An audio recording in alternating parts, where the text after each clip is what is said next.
Welcome to Paper Cuts and Plot Twists, where the paper is dangerous and the plots are twisted.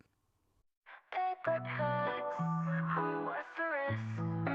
Just another day in the life, just another plot twist. But is it a tragedy, a comedy, romantasy, just another fantasy? It's paper cuts and plot twists. The rest we'll wait and see.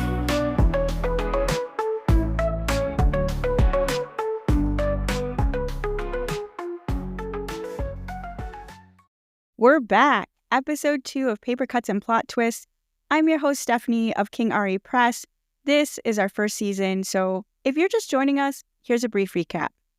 In episode 1, we discussed moral dilemma and why a character's dilemma reflect our own and why it works in the story. We were joined by special guest Amber Champagne, owner of Champagne Apothecary and creator of the skincare line Ethist. She discussed Edward Cullen's angsty reflections on the vampire soul theory. And one of you must have leaked something to the Vampiric Council because that's a whole thing. Sorry, Amber. In today's episode, we're going to ask the question, is it a fantasy? Caught in a landslide, escape from reality. Okay, I shouldn't sing. I'm not going to sing. I won't sing anymore. So anyways, there's a lot to cover in this episode. Aside from the singing, I am flummoxed, full on moxed. I'm pulling out all the stops. Stay tuned. And let's get started.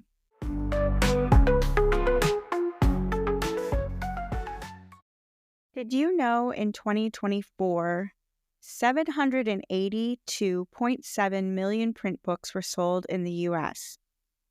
Trees did that. Well, with some help. I want you to imagine the perfect tree. In the middle of paradise, at the center of a beautiful garden, this tree has the power to divide good from evil, comedy from tragedy.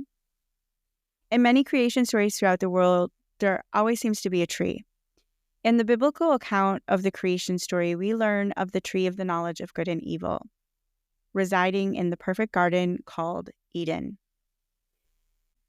Once they ate the fruit of the tree, they were kicked to the curb to toil for their bread, and the straight way was lost.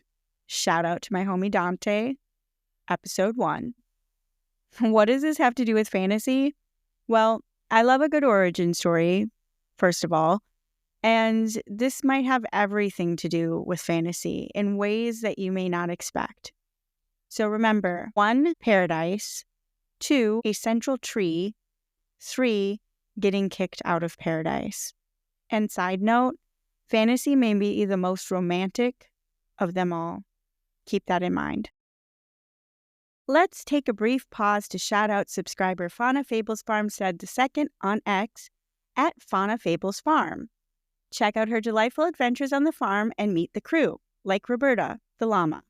Roberta's update, February 24th, and I quote, Roberta is espressoing her appreciation this World Bartender Day with a virgin llama teeny, shaken, not stirred.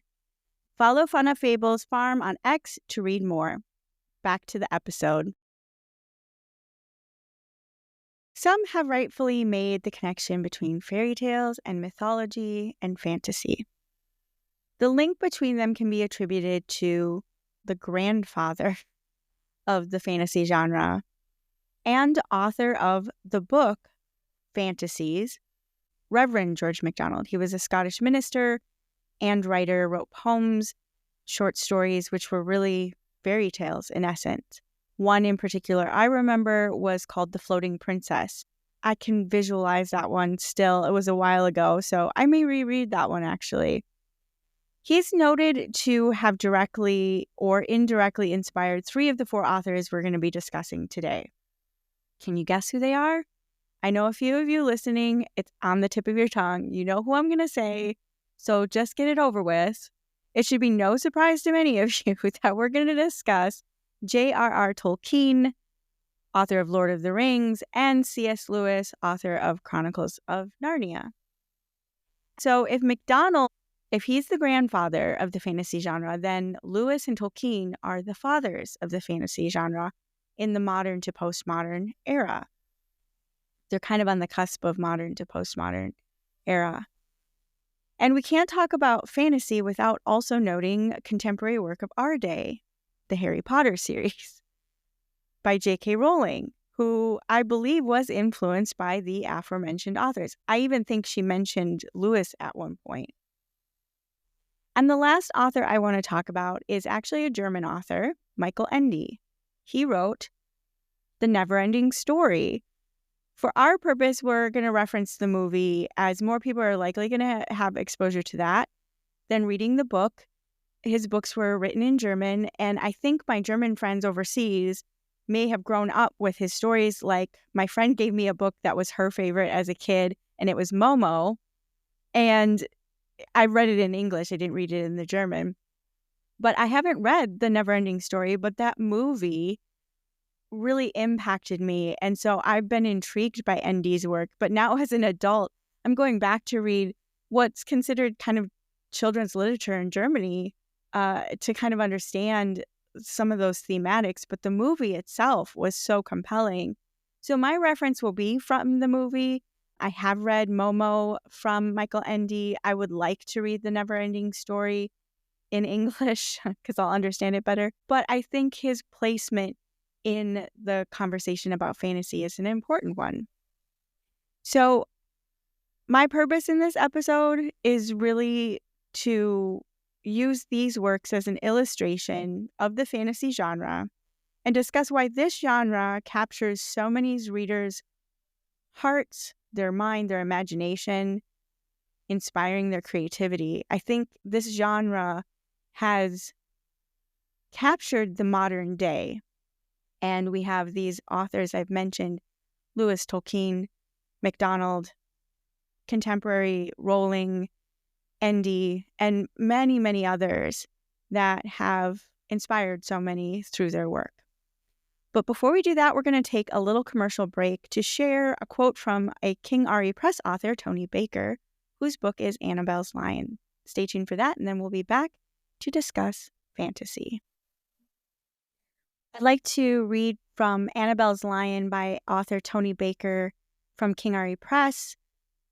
I'm just going to read from chapter 9, and I quote, "It started as a soft whistle, barely perceptible to the ear. A low hum joined in, followed by the ringing of bells that grew louder and louder.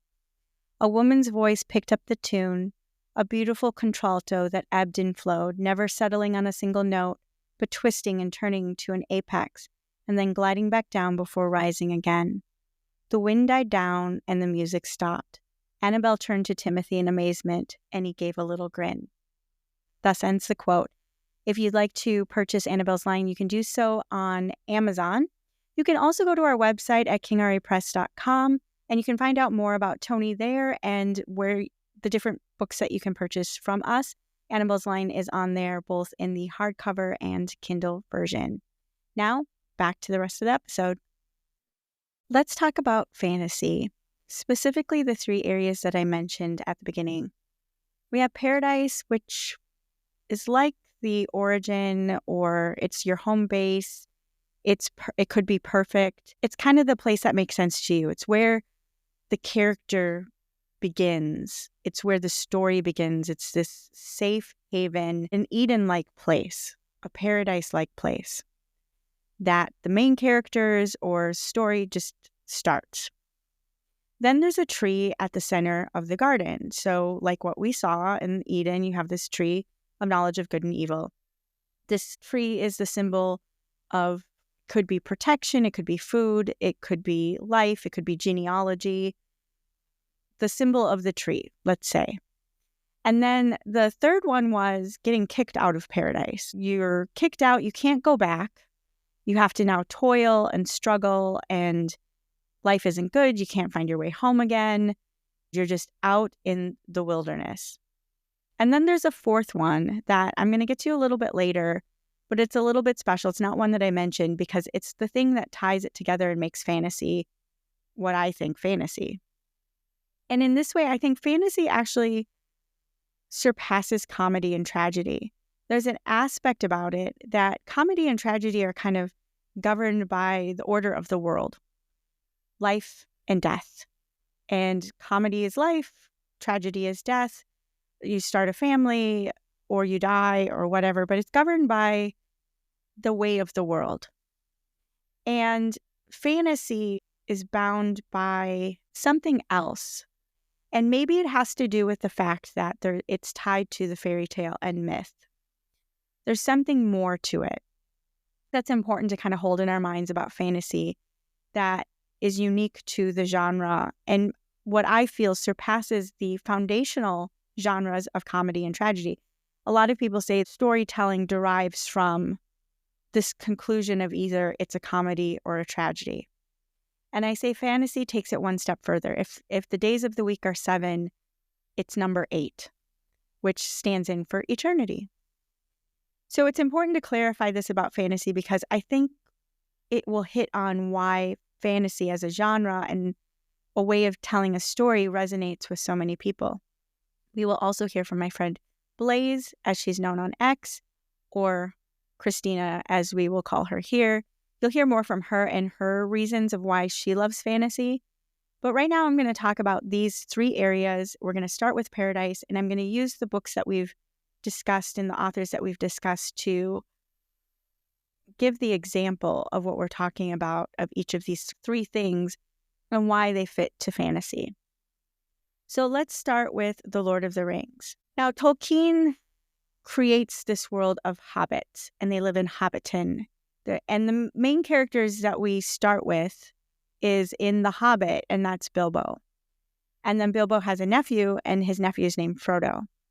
And they're both significant characters in The Lord of the Rings, Frodo being more significant as Bilbo fades in the Lord of the Rings story, and Frodo takes a more front and center approach, though I will debate if he's the true main character of the story, but that's another conversation. Anyways, in Lord of the Rings, we have home base as being Hobbit, this Hobbit village, Hobbiton.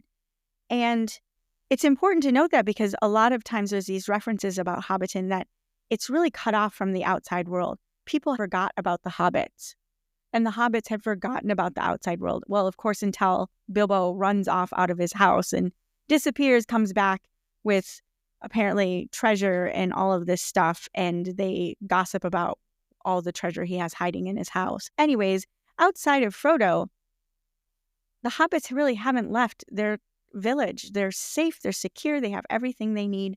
They don't need to leave. That's their paradise. That's their Eden, their little garden. They're protected, their families, their generations. They live prosperously. Now, in Chronicles of Narnia, we actually have the magician's nephew. And in the magician's nephew, it's a different kind of origin. We don't really... A lot of people read The Lion, the Witch, and the Wardrobe first, but it's really the magician's nephew that introduces us to Narnia. And Narnia, in the beginning, is the paradise. It's the origin of Narnia that is Eden. It's that central place. It's that safe place. And the character Diggory, it's his uncle. He's the nephew. Diggory's mother is ill. And all he really wants in life is just to make his mother well again. And they magically end up in Narnia at the beginning of Narnia. And I just want to read a little bit of this origin. The lion was pacing to and fro about that empty land and singing his new song. It was softer and more lilting than the song by which he called up the stars and the sun. A gentle, rippling music. As he walked and sang, the valley grew with grass. It spread out from the lion like a pool. It ran up the sides of the little hills like a wave. In a few minutes, it was creeping up the lower slopes of the distant mountains, making that young world every moment softer.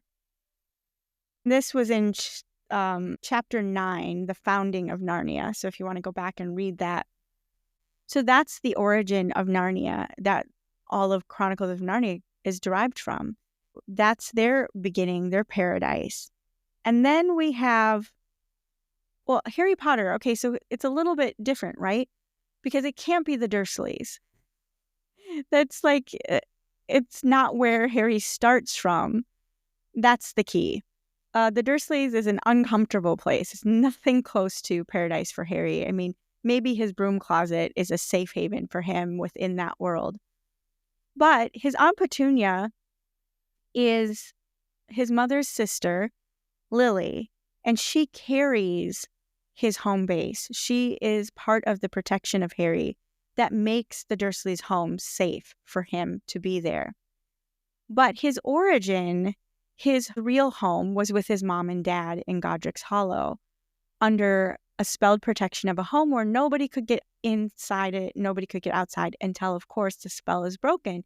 But before that, Harry's protected. And his mother's love protects him, and that's what carries over into the Dursleys. But his home base, his paradise, his protection, his security was with his mom and dad in this lovely little home, this cottage, where nobody could find them until they did, protected for the first couple years of his life before he goes to live with the Dursleys. So that's his origin. That's his home base. And then there is Neverending Story. Neverending Story is a little bit different. It could be Fantasia, but we don't really see Fantasia. We only see Fantasia in the loss of Fantasia. We see it's disappearing. That's what Bastian discovers as he starts reading the story of Fantasia in the Neverending Story. But for Bastian, his home base, his protection, as he's running from the bullies, he runs into a bookstore. He steals the book, The Neverending Story. He takes it and he hides out, I think, in the theater department up among all of the props. And he's just reading to himself. Books, stories are his protection. Those are his paradise. That's where he has hope. That's where he has safety. That's where he feels secure, is in a book. Now the tree. So you may have already picked up on some of the elements of where the tree might be. In Lord of the Rings, it's the party tree. It's this central largest tree in Hobbiton where all of the hobbits gather for parties. It's obviously called the party tree, but it's kind of a local gathering place where the whole community can gather together in a big field. And this is where they have Bilbo's 111th birthday party right before everything changes, but they gather at that tree. And then it says in the book that Frodo continues to hold his birthday party for Bilbo. They share a birthday.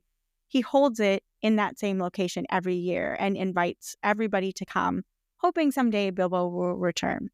So the tree becomes a central part of the community life in Hobbiton.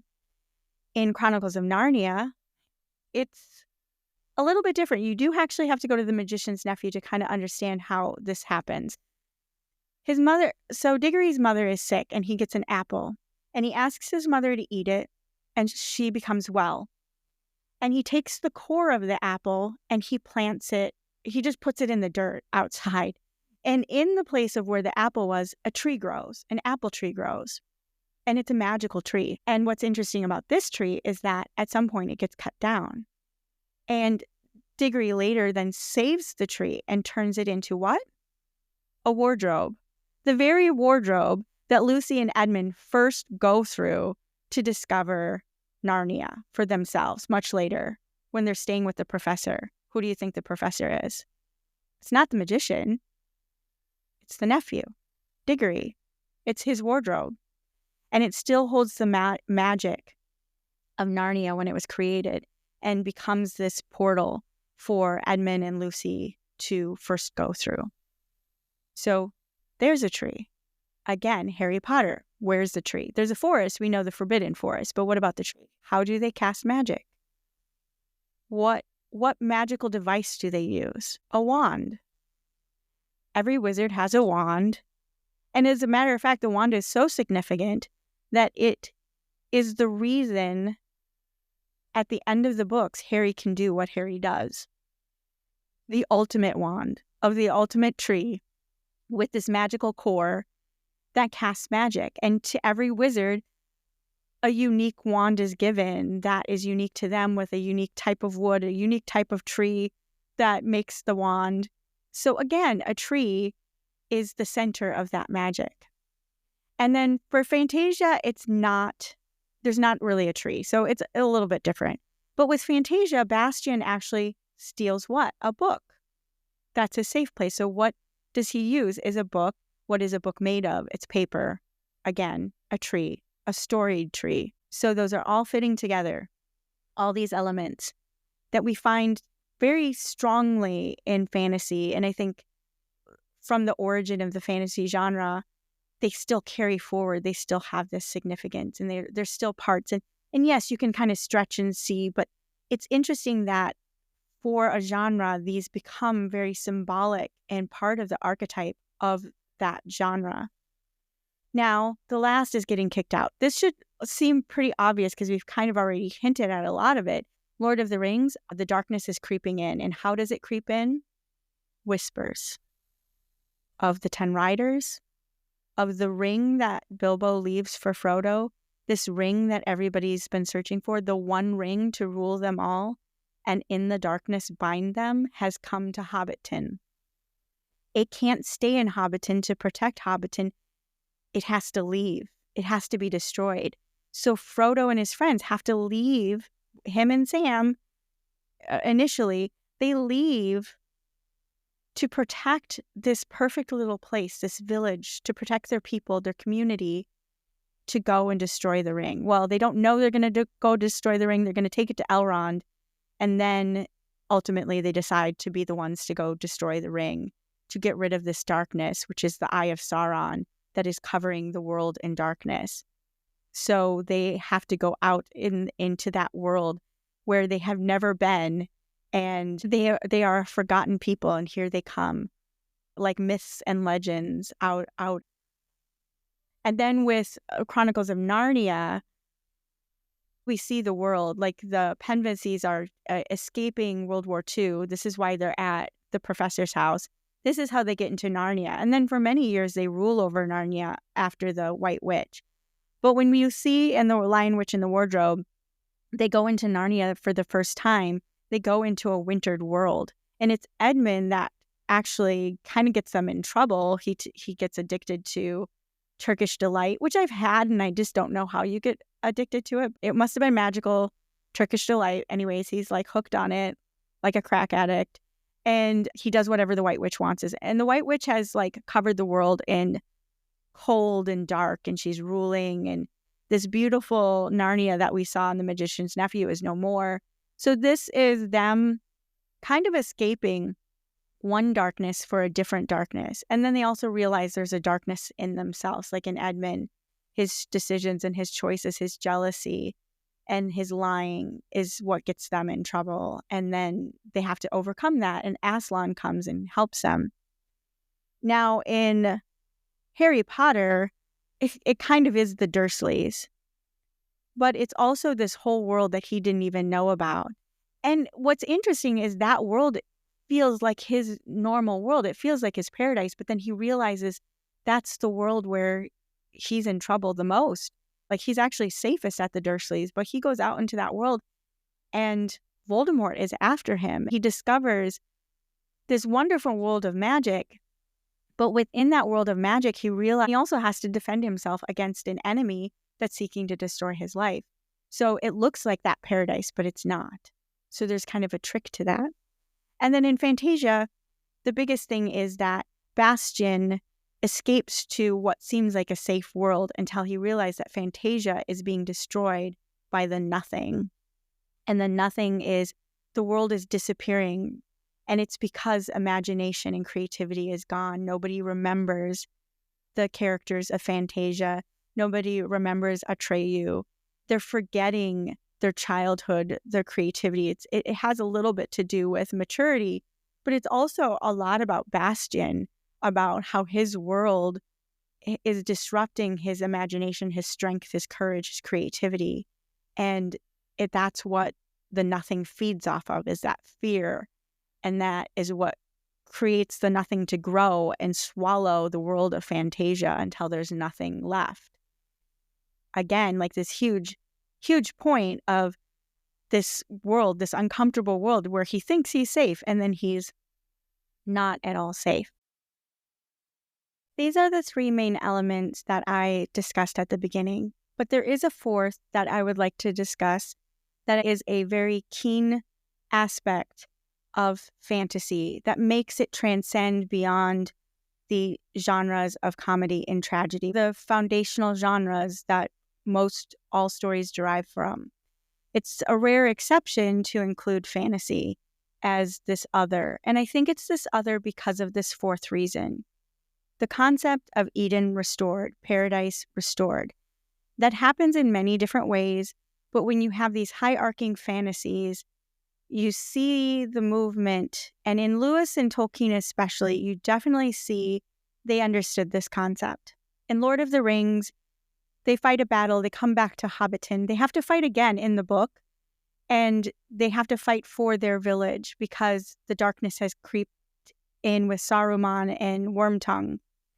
And the tree, the party tree at the center of the village, is cut down and burned for firewood or something like that. I can't remember exactly, but it's destroyed. And thankfully, Sam by Galadriel was given an acorn because she had a foresight to know that they would need it. And Sam is a gardener. He was a gaffer. So what him and his dad did is they took care of Frodo's property. Sam took care of Frodo's property. So he knew plants and he understood plants. He has this acorn, and that was the gift of Galadriel, and then he plants it, and it grows up as the biggest tree in all of the area. And it's even said that the children that were born at that time were taller and more elf-like than the previous generations. And it was like everything was blooming and lush. And so it was like a restored version of Hobbiton, and it was even more perfect with this grand tree that was the gift of Galadriel. So you have this restoration of Eden. But you also have the hint of something more in Lord of the Rings. And Sam and Frodo both, at different times, go across the waters to the eternal sands, to the eternal shores.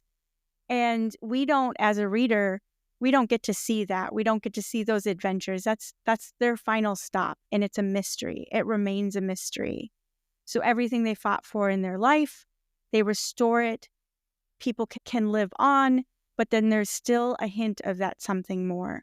Now, Lewis does something a little bit different in the Chronicles of Narnia. You have them coming back and forth to Narnia at different times, different characters, and we follow the story of Narnia with different people ending up in Narnia.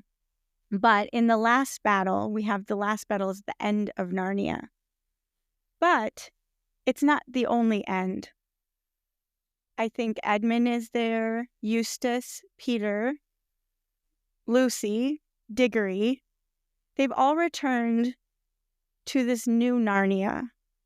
When their world ends, they get into a train accident. They're brought back to Narnia to fight the last battle. And when the battle is over, they go through a door, I believe, and it says, and I quote, "It's hard to explain how this sunlit land was different from the old Narnia, as it would be to tell you how the fruits of a country taste. Perhaps you will get some idea if you think like this. You may have been in a room in which there was a window that looked out on a lovely bay of a sea or green valley that wound away up among the mountains. And in the wall of that room, opposite to the window, there may have been a looking glass. As you turned away from the window, you suddenly caught sight of that sea or that valley all over again in the looking glass. And the sea in the mirror or the valley in the mirror were in one sense just the same as the real ones, yet at the same time they were somehow different, deeper, more wonderful, more like the places in a story you've never heard, but very much want to know. The difference between the old Narnia and the new Narnia was like that. The new one was a deeper country. Every rock and flower and blade of grass looked as if it was meant for more. I can't describe it any better than that. If you ever get there, you'll know what I mean." So it's this idea that it looks like the same world, but it's a totally different world. It's somehow more. And Lewis believed that. He talked about the Zanzooks and this idea of this mystery that our heart desires for something more. And that's the point. That's what fantasy can point to. We have this desire in our heart for something more, and we're seeking after that something more. And In the Bible, it says he sets eternity in our hearts. That eternity in our hearts creates this desire for, we see the world as it is, but it's still not perfect. Things don't always work the same or work correctly or work the way we want them to. We don't work the way we want to. We want to be better. We somehow made a mistake and we want to fix those mistakes or whatever it might be. Or we just see the state of the world around us and we're like, it's crazy. It's so crazy out there. Like, how can this keep going on like this? At some point, it's got to end, right? In fantasy, you go on. In Harry Potter, there's the veil. And when Sirius Black falls through the veil, Harry tries to run through it. And they stop him because it's not his time to go across the veil into that other world. And when Harry makes the final decision and he's at a train station and it's all bright and light, he could just go on. So even in Harry Potter, we see the hint of crossing those eternal shores, going through that door to the new Narnia. We have a hint of the world beyond. Fantasy does that because there's something in us that craves that more, or we pause at it because we've been looking at the mirror, but we know the real thing exists behind us. It's almost like looking and knowing that something's behind you, but you can't ever see it. It's just out of view. And fantasy has that curiosity for the thing we can't see, the thing we can't touch, but yet we still somehow know or believe it's there. And it helps us with those feelings because we try to explain it, we try to connect with it. And in Neverending Story, it's something like that too. For Bastian, he gets courage and he fights his bullies, and Fantasia is now this wonderful world and it's being recreated through his imagination, and he's inspired and the world is just blooming and his friends have all returned and they're happy, and it was nothing like he saw when he started reading the book. It was so much more, and it was boundless. And that feeling in fantasy that you can create any world you want. I mean, we have this desire even in ourselves in this very practical way to even imagine a life on Mars. Currently, we as humans do not live on Mars. They're not houses. You can't eat pancakes at the pancake house. You can't go to the grocery store. You can't plant a garden yet. But the dream of it is there. It points to wanting to create something new, something better. And granted, I think we have to deal with a lot more than that. And yet we go out into this Middle Earth to destroy the One Ring so that we don't have that control over us, so that we can make right the things that have gone wrong. That even though we've been cast out, we can somehow fight to reclaim what was lost in that garden. We desire for it. Christianity has that. The wooden cross is the tree that restores and connects the fallen to this better, perfect world, the restored Eden. And that's what Lewis and Tolkien understood. And that's why they wrote fantasy the way they did. And that's why they were influenced by George MacDonald. So I think all of these things are really important. And I just want to say thank you for sticking with me. This was a longer episode. This is a big idea. And it is my idea, and I know that some people may have hinted at this or may have connected this. Some of the bigger ideas like fantasy and fairy tales and myth have been connected before.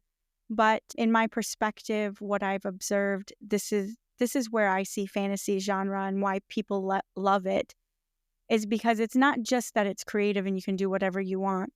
I think it's because there's something within us that desires and longs for that Eden restored, for finding our home, finding that place where we belong when we see the world is falling apart, our lives are falling apart, who we are, we're falling apart, we're making terrible decisions, and we just want to get back to our childhood, to the sweet and innocent life that we remember, maybe, or the hope for one, if we've never had it. And next, I'd like to introduce my friend Kristina, Blaze at LadyWells42 on X.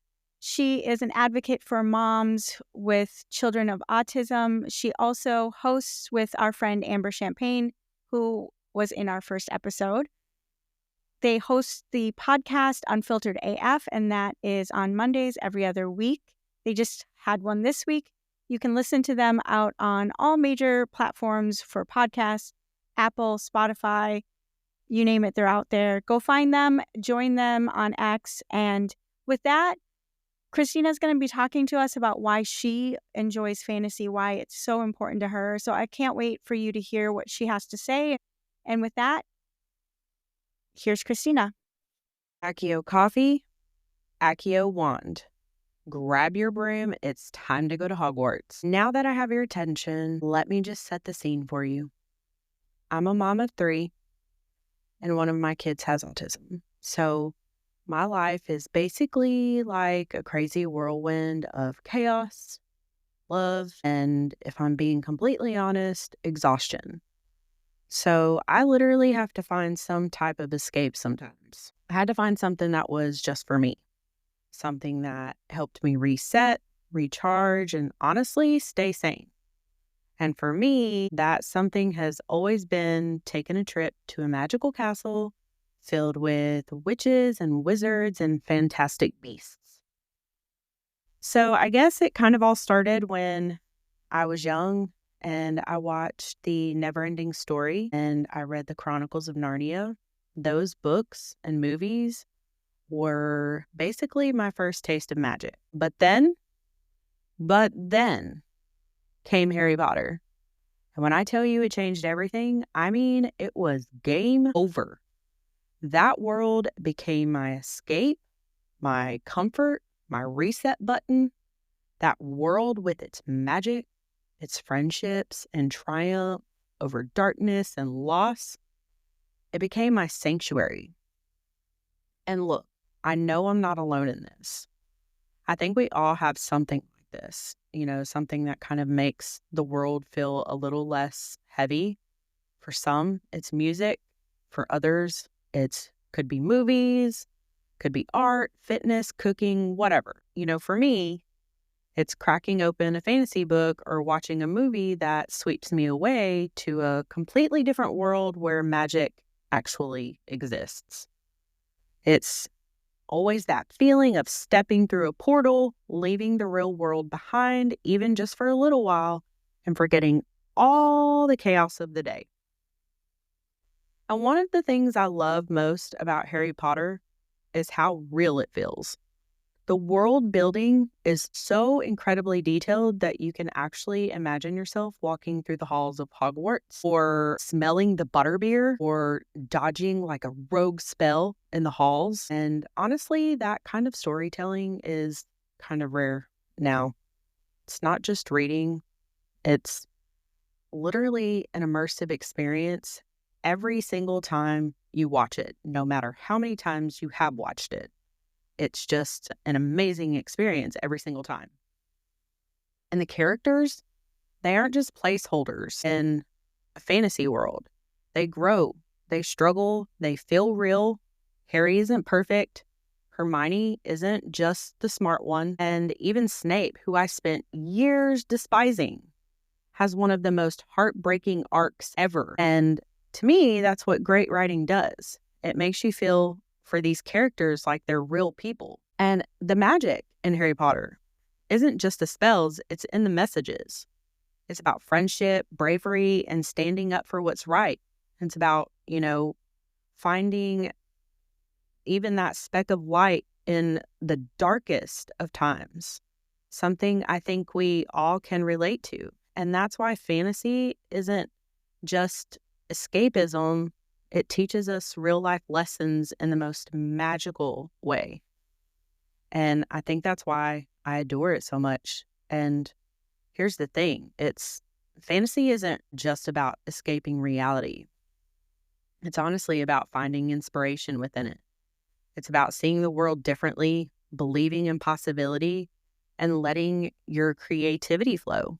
And I think we forget how important these things are. But we get so caught up.